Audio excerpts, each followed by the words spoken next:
정치권 이슈 짚어보는 아침의 맞수 시간입니다. 노동일 파이낸셜 뉴스 주필 이승훈 더불어민주당 전략기획위 부위원장 나오셨습니다. 안녕하세요. 안녕하세요. 윤석열 전 대통령이 오늘 관저를 떠나면서 지지자들을 향한 메시지를 내놓을지 주목이 되고 있습니다. 메시지를 내놓을 것으로 보시는지, 내놓는다면 어떤 내용 담길지 예측 어떻게 하시나요? 당연히 메시지를 내야 하는 상황 아니겠습니까? 뭐 파면되긴 했지만 전직 대통령이고 헌정상 두 번째 탄핵 심판을 당했고요. 거기다가 지금 관저도 사실은 뭐 조기에 떠나는 거 아니겠습니까? 예. 그런 상황에서 아무런 말이 없으면 안 되는 거죠.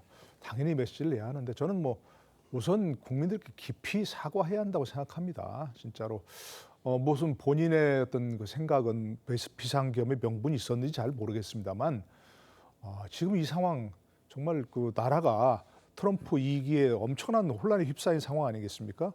그런데 국정마저 이렇게 엉망으로 만들어 놓은 그런 비상계엄을 선포했는데 그런 상황에 대해서 정말 진솔하게 국민께 사과를 해야 한다고 생각하고요. 그러나 정치적으로 해석될 수 있는 메시지는 좀 자제하는 게 필요하다 생각합니다. 예. 지금 조기 대선을 앞두고 있는데 지금 여러 가지 뭐 아까 윤상현 의원과도 얘기를 나눴습니다만 국민의힘에서 여러 가지 딜레마 아닙니까 지금 윤석열 대통령과 관계를 가깝다고 할 수도 없고 멀다고 할 수도 없고 좀 그런 상황이기 때문에 정치적으로 이번 대선과 관련돼서 해석할 수 있는 뭐 그런 것들은 좀 자제하는 게 바람직하다 이렇게 생각합니다. 네, 지금 뭐 말씀도 해주셨고 저희가 조금 전 같이 들어봤지만 윤상현 전 의원 포함해서 윤석열 전 대통령이 여러 뭐 정치인들과 인사들을 관저에서 만난 것으로 알려졌는데 뭐 이런 부분에 대해서는 어떻게 평가하십니까?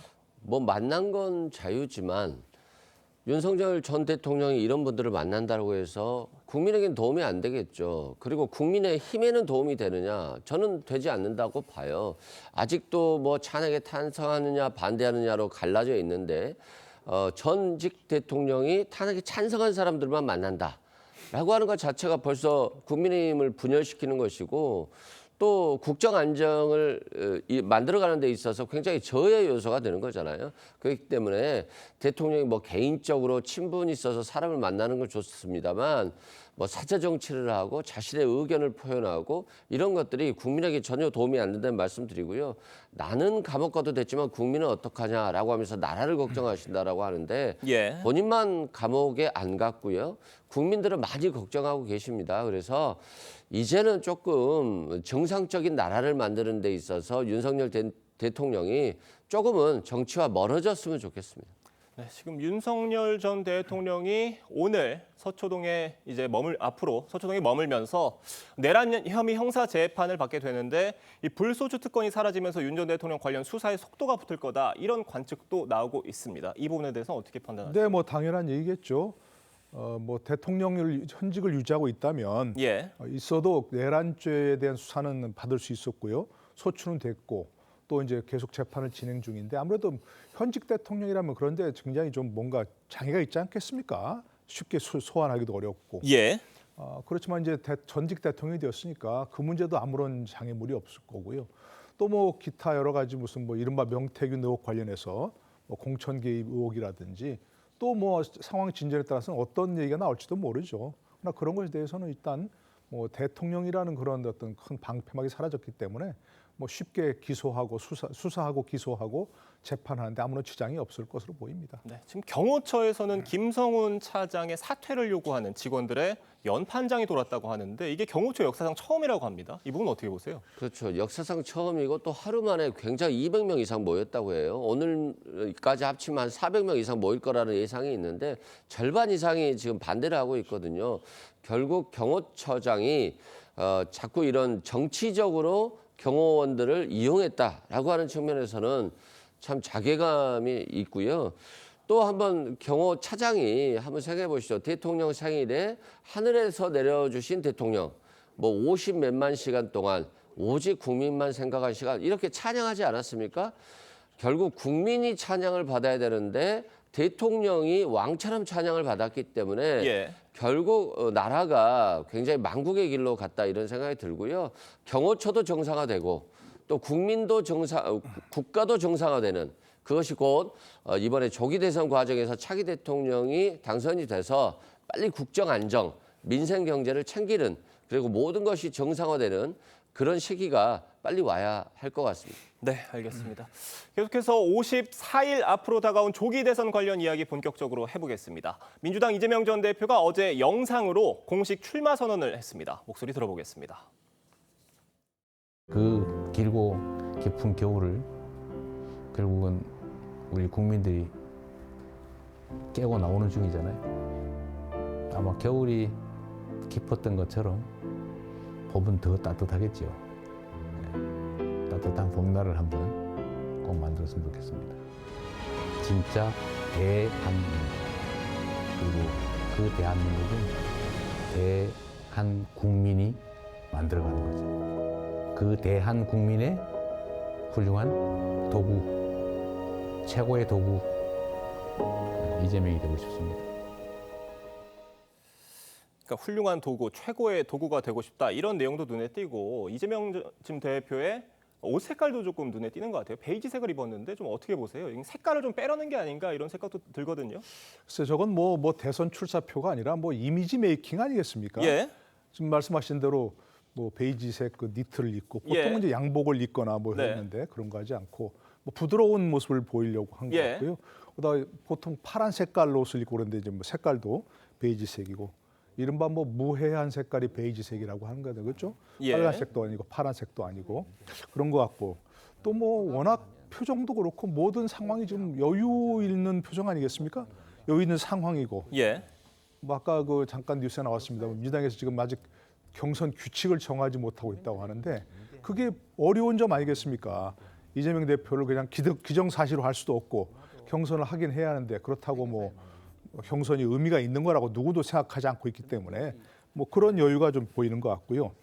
또 경선 흥행이 잘 안 될 것 같으니까 여러 가지로 나눠서 대표 사퇴도 하고 하루하루에 끝나고 또 다시 또 저런 뭐 출사표를 던지는 이미지 메이킹 영상을 틀고 오늘은 또 뭐 비전 발표를 또 한다 그러죠. 뭐 그런 걸 이어가는 걸 보면 결국은 그것이 결국 이재명 대표의 추대를 위한 이른바 추대를 위한 그런 어떤 잘 짜여진 절차 아니겠는가 이렇게 생각합니다. 네, 지금 이재명 전 대표가 또 뭐 빨간색이든 파란색이든 중요하지 않다. 지금 실용주의가 중요하다 이런 얘기를 했는데 이게 지금 앞서 보여왔던 이재명 대표의 어떤 우클릭 행보와도 연결이 되는 어떤 발언인 것 같거든요. 결국 근데 이렇게 됐을 때에는 이재명 전 대표의 이런 발언들이나 그런 움직임들이 강성 지지층, 전통 지지층들의 어떤 또 반발을 살 수 있는 그런 우려도 좀 있는 게 아닌가 싶거든요. 어떻게 보십니까? 그러지는 않을 것 같아요. 뭐 윤석열 대통령이 너무 이념에 집착해서 야당이나 야당 지지자들 반국가 세력 이런 정도로 몰아붙였기 때문에 지금은 통합의 방점이 있는 것이고 그런 관점에서 이재명 대표가 중도다 또는 보수다, 실용주의다 그리고 일단 잘 살아야 된다라고 하는 잘 사는 집을 강조하는 것들은 무엇보다 이념보다도 국민의 삶이 가장 중요하다는 것이기 때문에 그런 관점에서 접근을 하고 있어서 민주당 적극 지지자들이 뭐 이걸 가지고 비판한다라고 하기에는 현실이 굉장히 녹록지 않고요. 지금은 통합, 유능, 경제 이런 것들의 방점이 찍혀 있다라고 보시면 될 것 같습니다. 네, 알겠습니다. 국민의힘 대선 주자들의 출마 선언도 속속 이어지고 있습니다. 한동훈 전 대표는 국회 본관 앞에서 출마를 선언하면서 40분 넘게 자신의 포부를 밝혔습니다. 그 모습 보겠습니다. 괴물 정권이 탄생해서 나라를 망치는 것을 막아야 합니다. 제일 먼저 국민과 함께 계엄을 막겠다고 한 사람, 저 한동훈이 맞서야 합니다. 자신의 권력을 위해서라면 나라의 운명도 내버릴 수 있는 위험한 정치인과 그를 맹신하는 극단적 포퓰리스트들로부터 우리의 미래를 지켜야 합니다. 그러니까 이재명 전 대표가 정권을 잡으면 괴물 정권이 될 것이다. 그 괴물 정권을 막아야 된다. 적임자는 나다. 이렇게 얘기를 했습니다. 어떻게 들으셨어요? 글쎄요, 뭐 어제 한 40분 넘게 굉장히 오래 얘기했는데 뭐 저것만 들으면 그야말로 반 이재명만을 구호로 내세우겠다 이렇게 생각하는 것 같지 않습니까? 근데 뭐 이재명 전 대표를 반대하는 거 물론 이제 뭐 이재명 대표 위험성을 강조하고 이재명 전 대표가 대통령까지 차지하면 지금 거대 야당 현재 민주당이 거대 정당인데 어떤 상황이 되겠느냐 이래서 이제 괴물이라고 표현한 것 같습니다. 뭐 그건 당연히 지적을 해야 되지만 그렇다고 해서 선거를 반 이재명만으로 치를 수 있는 건 아니지 않습니까? 뭐 본인의 비전은 나름대로 얘기한 것 같습니다. 뭐 시대 교체 뭐 세대 교체 얘기하는데 보통 그게 아니라 이제 시대 교체를 얘기하지 않습니까? 서태지를 얘기 들면서 예. 사실 우리가 기억하지만 뭐 서태지라고 하는 것은 그 이전의 음악과 그 이후의 음악이 엄청나게 달라진 그런 상황 아니겠습니까? 예. 뭐 무슨 대통령이란 말도 했었죠, 서태지에 대해서. 뭐 그런 얘기니까 뭐 그런 시대 교체를 얘기한 것 같고요. 앞으로 이제 뭐 이재명 대표에 대한 반감을 부추기는 것도 반 이재명 대표를 저희 선도라고 하는 것도 강조해야 되겠지만 그것만으로는 부족하니까 본인이 과연 이 대한민국을 위해서 이 비상한 위기에 처한 대한민국을 위해서 어떤 일을 할 것인지 그 비전을 제시하는 것이 예. 더 중요하다고 생각합니다. 민주당에서는 한동훈 전 대표의 출마 선언 어떻게 들으셨습니까? 일단은 뭐 우리 과거 2조 심판론 있잖아요. 예. 이재명 조국 심판론이 전혀 먹히지 않았잖아요. 총선 때 말씀하시는 그렇죠. 예. 총선 때. 이번에도 마찬가지예요. 괴물 정권 하니까 이재명 대표가 생각나지 않고 야당이 생각나지 않고 윤석열 정부가 생각난다는 말입니다. 그리고 또 계엄을 막은 것 자체에 대해서는 뭐 잘했다라고 보는 것이지만 또 국민의힘 내부에서는 탄핵 찬성이냐 반대냐에 있어서 논란이 있다는 점이고요. 뭐 위험한 정치인, 극단 뭐 이런 것들이 야당이 아닌 과거의 여당, 윤석열 정부 이런 것들이 생각나기 때문에 이러한 정도 수준의 캠페인으로 선거를 치른다는 것들은 결국 자신에게 화가 온다는 것이기 때문에 저는 이 캠페인 자체가 뭐 한동훈 대표의 전 대표에게는 결코 뭐 긍정적이지 않다라고 생각됩니다. 네, 지금 이런 상황에서 보수 진영에서는요. 한덕수 권한대행 차출론도 나오고 있습니다. 트럼프 미국 대통령이 한덕수 권한대행과 통화하면서도 대선에 출마할 거냐 이 얘기를 물어봤다고 해요. 지금 뭐 저희 국내뿐만이 아니라 세계적인 관심사인 건지 지금 뭐 많은 분들이 궁금해하고 있는데 교수님께서 보시기에 어떻습니까? 글쎄요, 트럼프 대통령이 왜 그런 질문했는지 잘 모르겠습니다. 예. 뭐 우리나라 상황에도 상황도 완전히 좀 잘 꿰고 있다, 인식하고 있다. 뭐 그런 걸 봐야 되는 건지. 네, 그게 합리적일 것 같습니다. 예, 아니면 정말로 한대행 출마해서 궁금한 건지 잘 모르겠는데요. 뭐 선거는 보통 이제 뭐 구도, 인물, 정책 이런 게 이제 이슈가 된다고 하지 않습니까? 예. 그중에 제일 중요한 게 구도라고 얘기하는데 지금의 구도는 국민의힘에 절대적으로 불리하지 않습니까? 비상계엄을 했고 탄핵이 되었고 탄핵이 인용되어서 조기 대선이 되어지는 그런 상황이기 때문에 뭐 국민의힘 정치인이 아닌 다른 사람이라는 뭐 그런 것도 하나의 매력일 수 있는 것이고 물론 한대행이 윤석열 정부에서 일을 하긴 했지만 역대 뭐 보수 진보 모든 정권에 중용된 그런 인물 아니겠습니까? 네. 그런 점에서 뭐 그런 메리트 좀 긍정적인 측면이 있는 것이고 또 아까도 잠깐 윤상현 의원도 얘기했지만 또 호남 출신이라는 점도 예. 뭐 국민의 모습 매력 있는 그런 부분이긴 하죠. 물론 한덕수 권한대행이 권한대행자를 떼고 오늘이라도 대통령 하면 너무 잘하실 뿐이죠. 예. 좀 안정적으로 잘하고 있지 않습니까?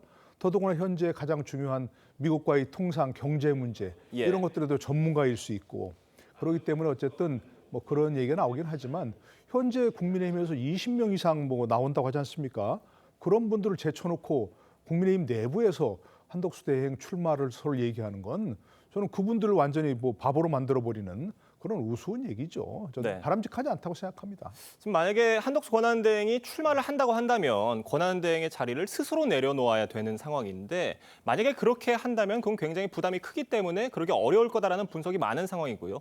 이런 상황에서 민주당에서는 한덕수 권한대행 재탄핵 목소리가 나오고 있는 상황인데 만약에 재탄핵을 하게 된다면은 결과적으로 한덕수 권한대행의 선택지를 넓혀주는 결과가 될 것이다. 이런 분석들이 있습니다. 이건 어떻게 보십니까? 그렇죠. 한덕수 대행 입장에서 보면 지금 조기 대선을 관리해야 되고 국정을 책임져야 되는 건데 갑자기 출마한다고 나갈 수가 없잖아요. 너무 무책임하고 무능해 보이기 때문에 결국 민주당의 탄핵을 원할지는 모르겠어요.